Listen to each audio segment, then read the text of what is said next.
Welcome back, everybody.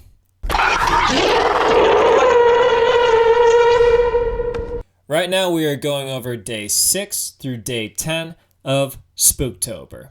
Now, I'm going to warn you guys, a lot of these movies are pretty shit, so most of these reviews are going to be ripping on these movies.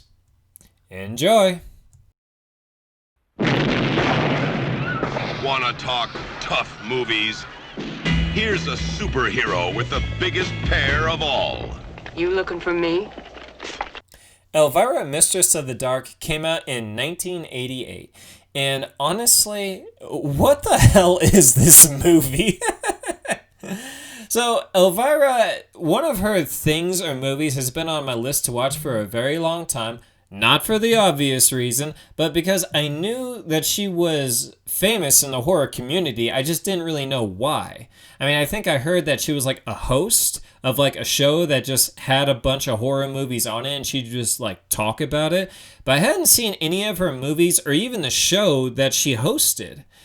And believe it or not, I mean, the trailer is very misleading because this movie is PG-13. Why?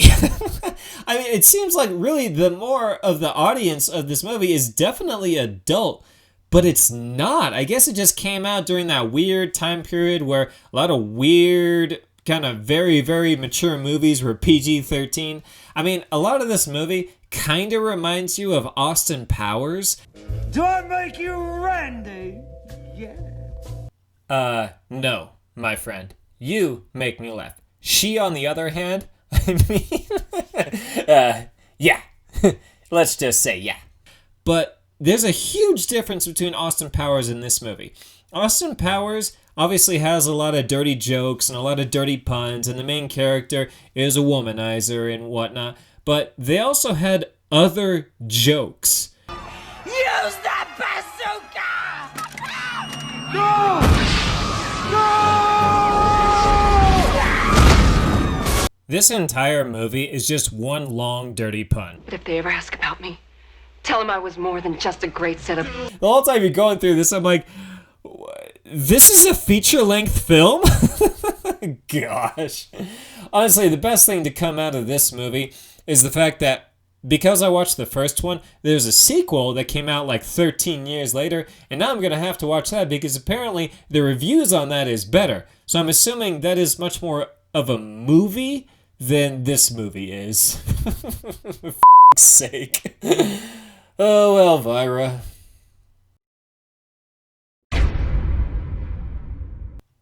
The People Under the Stairs came out in 1991, and this movie is essentially about two regular thieves hiring our main character, who is a young boy, to help sneak into a house of a very wealthy family that has been rumored to have a lot of secret gold stashed. And from the beginning, you can't but feel sorry for this kid. Not only does he come from a fatherless home, but his mother is very sick, his sister is struggling to keep their house, kind of in order, and he really wants to help out. And for some reason, they love to nickname this kid Fool, and his real name is Poindexter. Holy shit. This kid had a really rough start in life. So when they actually get into the house, they find out that the family has basically all these crazy booby traps and mechanisms to basically keep who's ever in the house from ever leaving. So the whole theme of this movie is a psycho family haunted house. And the quality of this movie keeps on flip-flopping from being like Goosebumps level. Gonna kill you!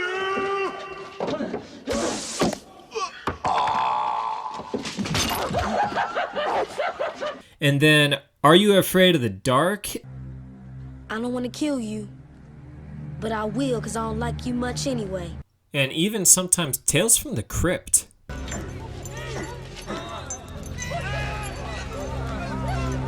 It's kind of all over the place. There's really not a specific point where you think, okay, this kind of movie is just for preteens. All right, this movie's more for teenagers. Okay, it's for adults. The best word to describe this movie is nostalgia. I firmly believe that I would have enjoyed this movie more if I saw it when I was a child and then kept on watching it to remind myself of my childhood. But I never saw this movie as a kid, so seeing it with fresh eyes as an adult, it really doesn't hold up. Except the main dad character. He is by far the best and worst part of this whole movie. You get introduced to him as he's just randomly going through his house in a giant BDSM leather suit, just firing off shotgun rounds randomly into the walls. It comes out of nowhere and it's absolutely hilarious. And of course, there is his most famous line. Shut the f*** up! There are very few movies that actually can pull off the one or two f***s that they're allowed to say, and this one, at least that one, it was pretty good. And that's really it. I don't have anything else to say about this movie. I mean, I could make fun of the whole thing, but honestly, I wouldn't recommend this movie to anybody who didn't grow up watching it. If you're watching it with fresh eyes and you're already, I don't know, above the age of like 13, don't watch this movie. #Live is a South Korean zombie movie, and as long as you don't mind reading subtitles, well, I mean, always subbed over dubbed. I never watch foreign movies dubbed because the voice acting, it's always shit. I mean, I know they try their best, but honestly, it's really hard. The tone of their voices, they just don't really add up to what the characters are doing. But this movie is very good. There's just something about South Korean horror movies, South Korean zombie movies that are just so much better than the shit that we've been dealing with here in the US. Throwing shade at you, Walking Dead. Did he just kill a zombie with a toy jet? How in the holy hell are these zombies even a threat? I mean, seriously, one of the only good things to come out of The Walking Dead are things making fun of The Walking Dead. At what point do I fall on the ground and cower like a child? That's a good question. I would not do that. So, I'd also like to point out they just released a second spin-off show on The Walking Dead. Seriously, why is it that the 3 most popular horror TV shows, and by popularity I'm going off of seasons, why are they just so... Help me out here, Joe. What's the word I'm looking for? Mediocre. Supernatural has had like 16 seasons. It stopped being that good since, season 5? American Horror Story hasn't really been that good since season 3, and they're on season 9. And Walking Dead has 2 spin-offs. Come on.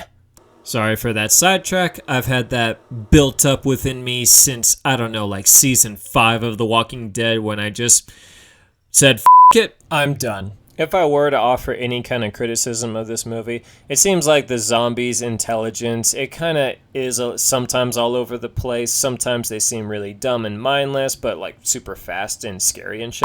But other times they seem actually pretty intelligent and they're actually able to figure things out. So a little inconsistency there, but honestly, I'd give the movie an 8.5 out of 10. I really enjoyed it. I would really recommend it to anyone who's okay with reading subtitled movies. Keep in mind that this is a South Korean horror movie, and in my experience, a lot of South Korean horror movies, there's a lot of humor in it, so as long as you don't mind a little humor in your horror movies, go watch this movie. Amulet is a 2020-2019 Russian, or half Russian, half English movie, subbed over dubbed, always, but it is a slow burn horror movie about a struggling veteran dealing with homelessness, and he encounters a spooky nun that offers him a interesting job with a living maid and his dark secret in the house, and this movie sucks. It starts off with this lone kind of Russian soldier and basically just working at a nothing job in basically a booth, just kind of guarding this road. And you get to know him a little bit and how kind of quirky he is when he's just living by himself. And then a woman kind of runs up to him, and he's basically has his firearm, and he's basically, kind of ordered to shoot all trespassers. And he's kind of struggling to shoot her, and she just kind of collapses, and then he helps her out. And I'm like, holy shit, this actually seems pretty interesting. A very small cast. There's only 1 or 2 buildings. They're in this gigantic forest, just kind of in the middle of nowhere. We might encounter some random soldiers. Seems pretty interesting.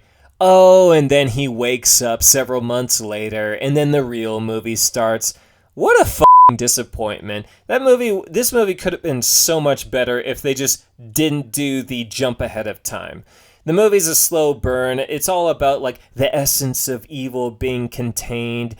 And the entire time you're being told this kind of exposition by a nun who you don't believe for a second that she's a good nun. So right off the bat, it's not very convincing that she's a good person, and she's keeping the main character in this house with another woman, and there's a secret in the house that the woman and the nun know about, but our main character needs to find out. And it's so boring.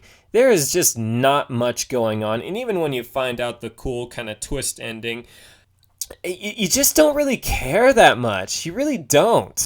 This is one of the worst movies of the year. It's hard enough to do a horror movie, but a slow burn horror movie is really hard to do, and this just doesn't do it. You want a good slow burn horror movie recommendation? Go watch Hereditary. At the top of my head, I really can't think of a slow burn horror movie that's better than Hereditary. Amulet gets a 2 or 3 out of 10 for me. Listen to this plot. A famous group of cowboys go to rob a train for a huge payday. The leader takes along his younger brother because the younger brother's trying to save some money to buy a house that they lost in their childhood. When they go to rob the train, turns out there is no money. There's just a single chest. When they open the chest, there's a young girl inside. And they're basically contemplating what to do with her because she was locked in a chest with her mouth gagged up. Only the smart people in the group are like, that's not a normal thing. Obviously, she's gagged up for a reason. And obviously, the innocent protagonist just like, no, she's just an innocent person. So she bribes them, basically saying, if you return me to where I'm from, there's a handsome reward. They get led to a town that apparently appears out of nowhere. They meet the head of the town. Turns out it's an older woman. She brings them to a brothel to give them their reward. And they're getting seduced by a lot of attractive women. And turns out they're all witches. And they all just start slaughtering everyone and summoning wolves and doing a lot of crazy rituals. And they turned into these kind of burnt kind of monster form things and kill pretty much everybody. Now, that sounds like a pretty cool plot, right? Always right. It's like when I'm right, I'm right. And when I'm wrong, I could have been right. So I'm still right because I could have been wrong. Well, I couldn't be more f***ing wrong because this movie sucked. Honestly, I don't know how you could shit the bed this bad on a premise that is so cool. I said it before in one of my previous videos. With haunted houses and ghosts and witches, the possibilities of your creativity are limitless. They can do pretty much anything. You can make shit up. You can bring stuff from actual history. You could do anything with these kinds of villains. The acting in this movie is absolutely abysmal. The main actor, who is the younger, kind of innocent protagonist, he is one of the worst characters in this whole fucking movie. The only 2 people that are good, experienced actors one of them you don't even see the entire time, and that's the main character's older brother. He's in the movie for about 5 to 10 minutes, and then he fucks off with an injury. Then the other good actor is the one that lasts the longest. Thank the Lord they actually were smart and made the only interesting character who's moderately intelligent in a kind of supernatural situation last the longest out of all of the other characters. And yeah, that's pretty much it. That's like the only thing this movie has going for it. The witch's powers, they don't really do much with it. The wolves are even in the description of the plot of this movie if you Google it. And you see them once, maybe twice, and it's 2 wolves. These cowboys they all have guns. They all have plenty of bullets. Do you really think 2 wolves is really that intimidating or really that important to put in the summary of your movie? There are so many editing problems with this movie. I mean, parts keep on cutting back and forth, and the music, it doesn't really match the tone most of the movie from what I recall, because I do not want to watch this movie again, and you shouldn't watch it for a first time. This is another 2 out of 10 movie. And that's it. Out of this last batch of movies, 4 movies sucked, 1 was good. But in the Spooktober tradition, you watch every movie on the list. You can research it previously if you want, but it doesn't matter. Whoever picked it has the final say on whether or not we watch it.